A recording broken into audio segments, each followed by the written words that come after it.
কি আঙ্গুল দেখায় কথা বলে? মাথা ছিঁড়ে গেল নাকি? লাল হয়ে গেল যে কপাল লেগেছে? জোরে লেগেছে নাকি তোমার হাঁটুতে?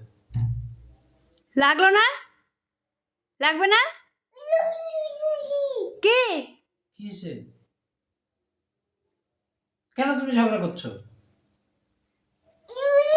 না, তুমি ঝগড়া করতে পারবে না।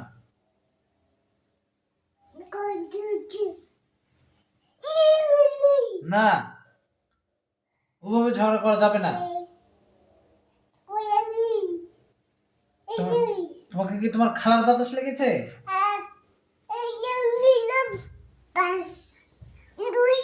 না, আঙ্গুল তুলে কথা বলা যাবে না। কিসের আঙ্গুল তুলে কথা বলবো? না, আঙ্গুল তুলে কথা বলা যাবে না। হ্যাঁ, আঙ্গুল তুলে দুষ্টু বাচ্চা কথা বলে। না, আঙ্গুল তুলে দুষ্টু বাচ্চা কথা বলে। যাবে না বাবা, আঙ্গুল তুলে কথা বলা। দুষ্টুমি? হ্যাঁ, জগরু হয়েছে তুমি। জগরু হয়েছে। জগরু হয়েছে। হুম। কি কি হয়েছে? খালি ঝগড়া? কার কাছ থেকে শিখেছো?